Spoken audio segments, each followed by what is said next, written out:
Okay, hello students. So let's do some examples today on combination of cells. ठीक है. So यहाँ आप क्या देख रहे हो कि हमने एक सेल्स की कॉम्बिनेशन ड्रॉ की है. ठीक है, विद नंबर ऑफ रोज. ठीक है. सो यू सी हमारे पास यहाँ 3 रोज हैं और पहले रो में आप 2 सेल्स देख रहे हैं और पहले सेल की जो पोलैरिटी है दोनों की स्ट्रेट है. ठीक है.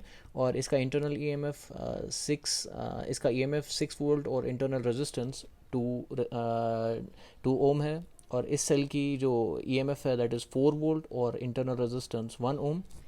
और यहाँ आप देख रहे हैं कि एक सेल की पोलैरिटी रिवर्स है, एक की स्ट्रेट है. ठीक है.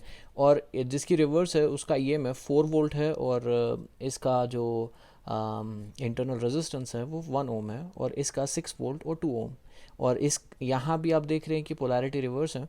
ठीक है. और जो ईएमएफ है वो 4 वोल्ट है और रेजिस्टेंस 1 ओम. और ये कॉम्बिनेशन कनेक्ट किया गया है एक एक्सटर्नल रेजिस्टेंस के साथ जो कितना है 4 ओम. ठीक है. हमें क्या ढूंढना है, हमें आई थ्रू आर ढूंढना है, यानी कि इस एक्सटर्नल रेजिस्टेंस के थ्रू कितना करंट जा रहा है. ठीक है. बहुत बढ़िया. So now I can do one thing, I can actually simplify this combination. मैं इस रो को एक इक्विवेलेंट सेल से, इस रो में 2 सेल्स हैं, मैं इसको एक इक्विवेलेंट सेल से रिप्लेस कर दूंगा, इसमें भी एक सेल से रिप्लेस कर दूंगा और इसमें तो एक ही है. ठीक है. So I will simplify my diagram. तो यहाँ आपके पास एक सेल है. ठीक है. और यहाँ देखिए ये दोनों सीरीज़ में है और दोनों की पोलैरिटी स्ट्रेट है, तो इसका मतलब ईएमएफ ऐड होगा. सो 6 वोल्ट प्लस 4 वोल्ट कितना हो गया, दैट विल बी 10 वोल्ट. ठीक है. और इनका रेजिस्टेंस भी सीरीज़ में है तो ऑब्वियसली वो भी ऐड होगा. सो 2 + 1 इज़ 3 ओम. ठीक है. अब ये वाला देखते हैं. सी इनकी पोलैरिटी रिवर्स है तो इसका मतलब माइनस होगा. तो यहाँ 6 वोल्ट माइनस 4 वोल्ट हो गया 2 वोल्ट. ठीक है. तो ये जो सेल बनेगी यहाँ इक्विवेलेंट, इसकी वोल्टेज 2 वोल्ट है और इंटरनल रेजिस्टेंस, देखिए रेजिस्टेंस का पोलैरिटी से कोई कनेक्शन नहीं है, यहाँ भी इनकी इंटरनल रेजिस्टेंस सीरीज में है तो वो ऐड होगी, यानी कि 2 ओम प्लस 1 ओम इज 3 ओम. ठीक है. Okay. Third one will be like that. ठीक है. यानी कि 4 वोल्ट और इंटरनल रेजिस्टेंस 1 ओम. ठीक है. और यहाँ आप देख रहे हैं कि external resistance, right. Okay. Now let me now combine this whole circuit into one equivalent cell. ठीक है. यानी कि एक इक्विवेलेंट सेल मैं यहाँ पे ड्रॉ करता हूँ. ठीक है. और ये तीनों का कॉम्बिनेशन है और यहाँ इसकी वजह से ये आई निकल रहा है और यही आई इसके थ्रू फ्लो कर रहा है और ये एक्सटर्नल रेजिस्टेंस आ रहा है. और ये जो इक्विवेलेंट सेल है वो इसका कॉम्बिनेशन बनेगा, राइट. कॉम्बिनेशन कितना होगा इसका, मैं इसको कहूँगा suppose, I don't know, I will write E equivalent और आर इक्विवेलेंट इसका इक्विवेलेंट रेजिस्टेंस होगा. ठीक है. Now let's find it. अच्छा, if you remember from parallel combination E equivalent किसके बराबर था, इफ़ यू नो. ठीक है. So if you remember that formula तो आपको याद होगा, इट वॉज E1/R1. ठीक है. Plus E2/R2 plus E3/R3. ठीक है. Whole divided by 1/R1 plus 1/R2 plus 1/R3. ठीक है. Now we just simply have to put the equation और देखते हैं क्या आ रहा है. ठीक है. Now let's see. E1 is how much, E1 is 10 volt upon R1 is 3 ohm plus 2 upon 3 ohm plus E3 is 4/1 whole divided by 1/3 plus 1/3 plus 1/1. Okay. Now if we calculate it, it unfortunately comes equal to 0. यानी कि यहाँ जो आपका ई equivalent बनेगा वो कितना होगा, वो 0 के बराबर होगा. Calculate this and you will get to know. ठीक है. You will get to know it comes equal to 0. ये अनफॉर्चुनेट है, यहाँ कुछ मतलब ऐसा नहीं है कि हमेशा 0 ही आएगा, बट हियर अगर आप चेक करना चाहोगे, you see it becomes 0. Now let us see, ये तो ई इक्विवेलेंट था, let's see how much is R equivalent. ठीक है. तो आर इक्विवेलेंट यहाँ पुट कीजिए आप 1/3. हमें पता है हमें आर इक्विवेलेंट नहीं निकालना, हमें निकालना 1/R equivalent. If you remember from parallel combination, ठीक है। तो हमें निकालना होता है 1/r इक्विवेलेंट, उसी को फिर हम रेसिप्रोकल करते हैं, इफ़ यू रिमेंबर दैट, ठीक है। So let's see how much it becomes.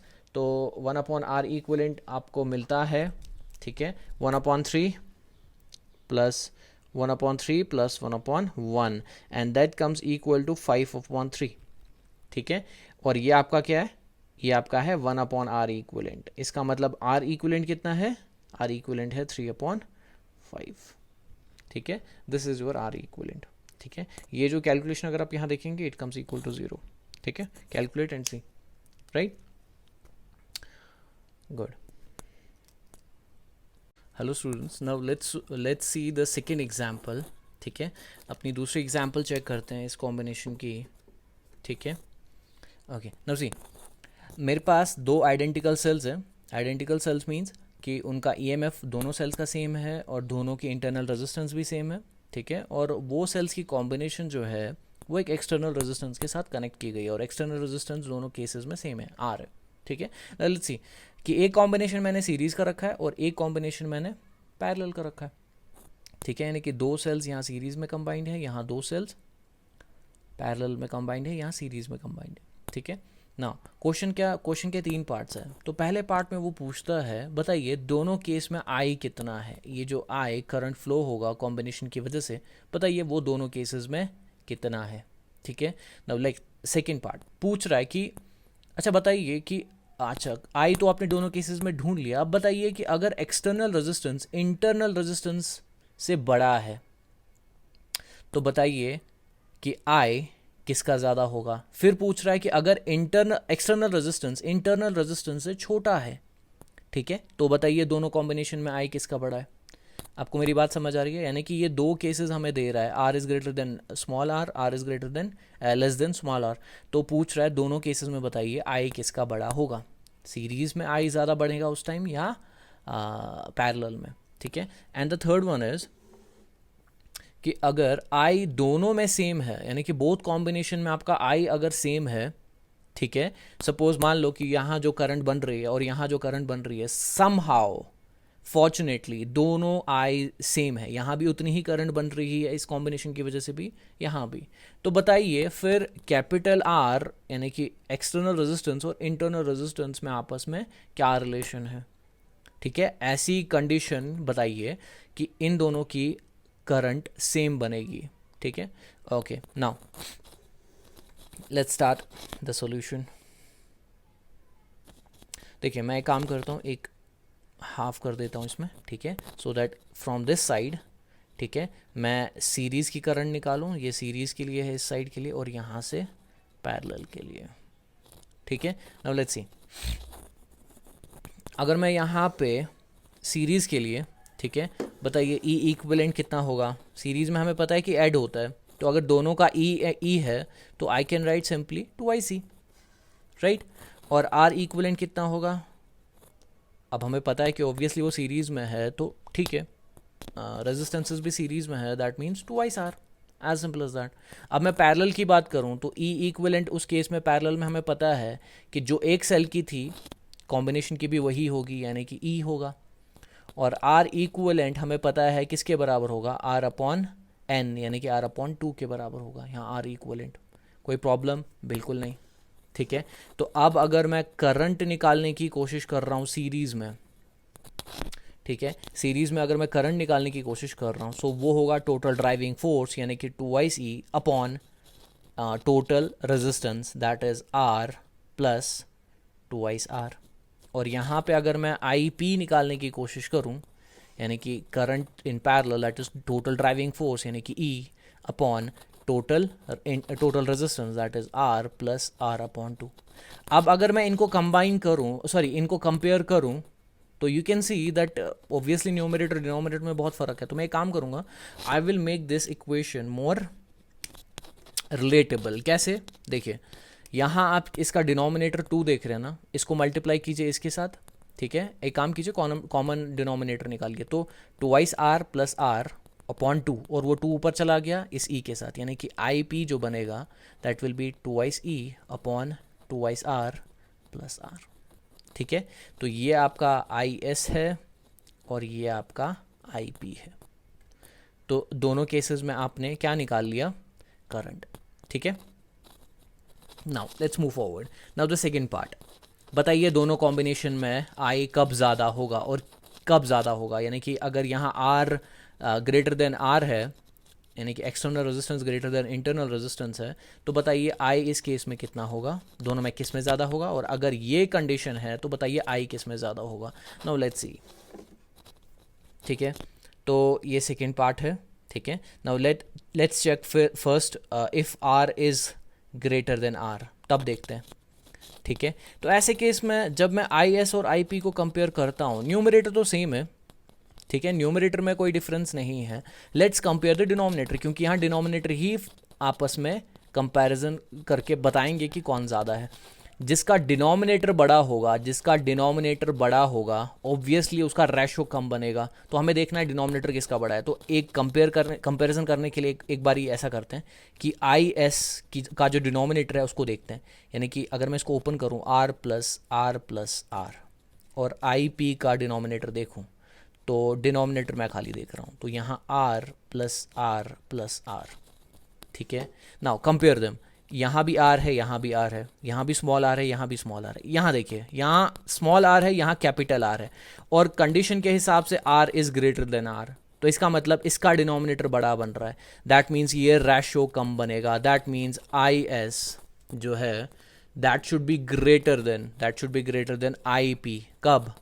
If R is greater than R, right? Now let's see the second condition. Second condition क्या थी? Second condition थी if R is less than R। ठीक है, अगर R is less than R तो फिर से यहाँ कंबाइन करेंगे डिनोमिनेटर्स को ही, कंपेयर करेंगे डिनोमिनेटर्स को ही। तो यहाँ भी R, यहाँ भी R, यहाँ भी स्मॉल r, यहाँ भी स्मॉल r। अब बचा ये स्मॉल r और कैपिटल R, और यहाँ कंडीशन है R इज़ लेस देन, तो इसका मतलब इसका डिनोमिनेटर कम बन रहा है। तो simply I can say that current in parallel would be greater than. ठीक है, यानी कि IP is greater than IS here, कोई टेंशन ही नहीं है। ठीक है, IP is greater than IS। Now okay, now let's see the third one. ठीक है, थर्ड वन क्या था?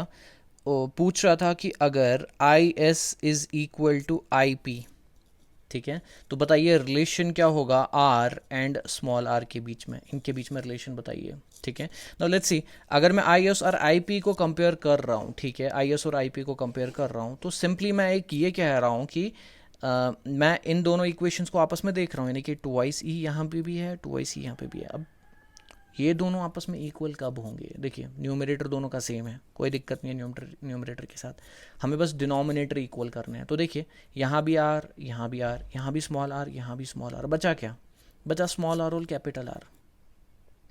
अब अगर डिनोमिनेटर्स को इक्वल होना है, इसका मतलब small r should be equal to capital R, right? देखिए ना, कैपिटल R ये भी इक्वल है, ये भी इक्वल है, बचा ये स्मॉल r और कैपिटल R, बाकी न्यूमरेटर भी तो सेम है। तो अगर IS और IP को सेम होना है, this small r should be equal to capital R। ठीक है, सिंपल कि IS IP इक्वल, अगर इक्वल होना है स्मॉल r, यानी कि internal resistance should be equal to external resistance. तब कोई फ़र्क नहीं पड़ता आप सेल्स को सीरीज में कनेक्ट करो या पैरेलल में कनेक्ट करो, in both the cases current would be same. आपको मेरी बात समझ आ रही है?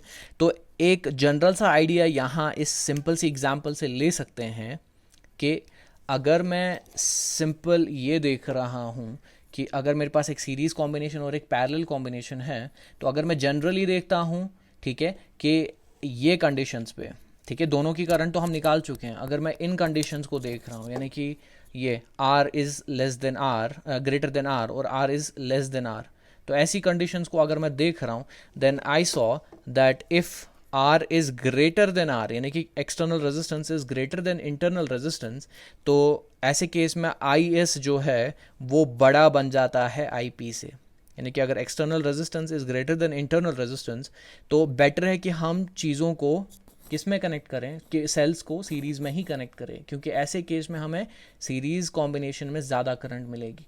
लेकिन अगर एक्सटर्नल रेजिस्टेंस इंटरनल रेजिस्टेंस से कम है, तो ऐसे केस में बेटर रहेगा कि हम सेल्स को पैरेलली कनेक्ट करें। क्यों? क्योंकि पैरेलल में जो हमें करंट मिलेगी वो सीरीज़ कॉम्बिनेशन से ज़्यादा होगी। ठीक है। Now if we have a condition जहाँ पे इंटरनल रेजिस्टेंस और एक्सटर्नल रेजिस्टेंस इक्वल है, तो कोई फ़र्क नहीं पड़ता कि आप कैसे कनेक्ट करो, आपको सेम अमाउंट ऑफ करंट मिलेगी। ठीक है। So these were few examples in this combination of cells. ठीक है। Now our next topic will be potentiometer. ठीक है। Okay, see you in next topic.